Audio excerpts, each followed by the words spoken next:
Olá, queridos, graça e paz, Pastor Jota em mais um vídeo para abençoar sua vida, para edificar sua fé. Você que ainda não é inscrito no nosso canal, se inscreva, dê o seu like, compartilhe, nos ajude a levar a palavra de Deus ao maior número de pessoas possível, em nome de Jesus. Amém? Hoje quero deixar uma palavra para abençoar sua vida, para edificar sua fé. O texto que nós vamos estar meditando, ele se encontra no Evangelho de Jesus, segundo escreveu Marcos, capítulo 4.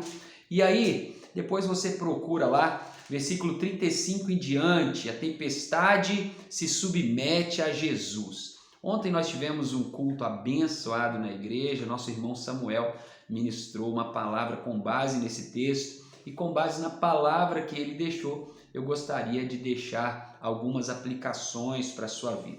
O texto em questão vai nos dizer que Jesus, ele juntamente com seus discípulos, ele atravessa pelo mar de um lado para o outro e juntamente com eles alguns outros barquinhos. E diz a palavra de Deus que os discípulos tomam, a direção, tomam o leme do barco, enquanto Jesus vai para trás do barco e fica na polpa do barco, dormindo. E durante essa travessia, uma grande tempestade acontece e diz a palavra que o mar se agita de uma forma muito furiosa e a água começa então a entrar no barco, o que gerou na vida dos discípulos de Jesus muito medo. E já de antemão, eu quero parar e pensar um pouquinho com você sobre isso, porque nós também somos discípulos de Jesus. E, infelizmente, às vezes, nós somos tendenciosos a achar que pelo fato de Jesus estar na nossa vida, no nosso barco, nós seremos isentos de enfrentar tempestades, lutas, provações. Porém, a Bíblia nos mostra totalmente o contrário.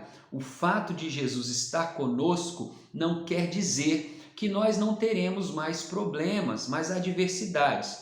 Porém, é verdade que o fato dele estar conosco nos garante a vitória. Sendo assim, nós não podemos temer. E foi exatamente isso que aconteceu quando os discípulos tiveram medo. Eles clamaram a Jesus e Jesus se levanta e, ao invés de Jesus resolver o problema, primeiro Jesus repreende eles e vai chamar eles de homens de pouca fé, homens covardes. Até quando eu vou estar junto com vocês? Até quando vocês vão temer? Em outras palavras, Jesus estava dizendo: meus filhos, ainda que a tempestade seja aí, ainda que a água esteja entrando no barco, vocês precisam entender de uma vez por todas que eu estou com vocês. E aí, isso nos leva a um texto de 1 Coríntios, capítulo 9, 10, versículo 10, 11, 12, aonde a palavra vai dizer que Deus não nos permite ser provado além do que nós podemos suportar. Ou seja, por mais que a água estivesse entrando no barco, o barco não ia afundar, porque Jesus sabe o seu limite. Deus te conhece na totalidade, e se Ele está permitindo que essa tempestade venha contra a sua vida, pode ter certeza, Ele sabe que você, ligado nele, é capaz de passar por ela e ser mais que vencedor. Você está entendendo isso? Tome posse dessa palavra em nome de Jesus. Você não está sozinho. Jesus está contigo.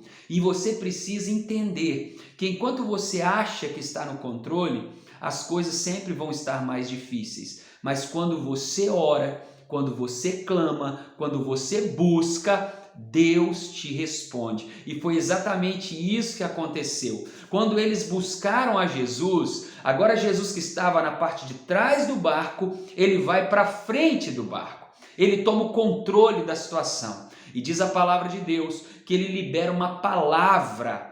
E quando ele libera a palavra, a tempestade cessa. A tempestade passa. o mar se acalma e vem uma grande bonança. Eles são tomados de uma maravilhosa paz. E eu preciso que você entenda isso em nome de Jesus. O problema não é a sua família. O problema é a tempestade. O problema não é o seu casamento. O problema é a tempestade. O problema não é o seu líder. O problema é a tempestade. O problema não é o seu trabalho. O problema é a tempestade. O problema não é a igreja. O problema é a tempestade. Por que eu estou te dizendo isso? Porque tem muita gente que acha que o problema é ele. E aí ele quer acabar com o problema, ele quer tirar a própria vida, ele quer sair do emprego, porque ele acha que o problema é o emprego, ele quer sair da família, ele quer abandonar a família, porque ele acha que o problema é a família, ele quer se divorciar, porque ele acha que o problema é o casamento. Ei, o problema não é o casamento e nada disso que eu citei aqui. O problema é a tempestade que se levantou. Mas ainda que a tempestade se levante, basta uma palavra de Jesus para que ela cesse e o nome do Senhor seja glorificado através da sua vitória, porque quando a tempestade passa, vem a bonança, vem a paz, vem a alegria que nós só encontramos através da intervenção divina, e você tem esse Deus na sua vida. O problema é que nós estamos com os nossos olhos muito focados na tempestade e estamos nos esquecendo de que Jesus está no nosso barco. Jesus está conosco. Jesus está conosco. Amém, queridos? Você entendeu isso em nome de Jesus? Tome posse dessa palavra. Não desista de nada que Deus tem te dado. Lute contra a tempestade, porque o problema é a tempestade. E a tempestade, ela não vem de Deus. A tempestade, ela se levanta muitas vezes por obra do inimigo, que é o nosso adversário. E nós precisamos entender isso, que a nossa luta não é contra carne nem sangue, mas são contra principados, potestades, dominadores dos ares. Então nós precisamos nos posicionar, assim como esses discípulos, que infelizmente em algum momento se acovardaram e ficaram com medo, mas eles fizeram a coisa certa. Eles foram para a presença de Jesus e clamaram a Jesus. E Jesus interviu, Jesus liberou a palavra de vitória e eles foram bem-sucedidos naquilo que eles estavam fazendo. Amém? Essa é a palavra que Deus colocou no meu coração para abençoar a sua vida. Eu fui abençoado por essa palavra no culto e eu estou ministrando ela para que você receba em nome de Jesus, para que você seja corajoso, para que você se posicione em oração, para que você entenda de uma vez por todas que você não está sozinho. Ainda que você esteja em meio a uma grande tempestade e o seu barco esteja enchendo de água, pode ter certeza, não é para a sua morte, mas é para a glória de Deus. A única coisa que você precisa é perseverar, crendo que na hora certa Jesus vai liberar a palavra e basta uma palavra dele para que tudo novo seja feito. Amém? Deus abençoe você poderosamente em nome de Jesus e até o próximo vídeo, se Deus assim nos permitir. Forte abraço.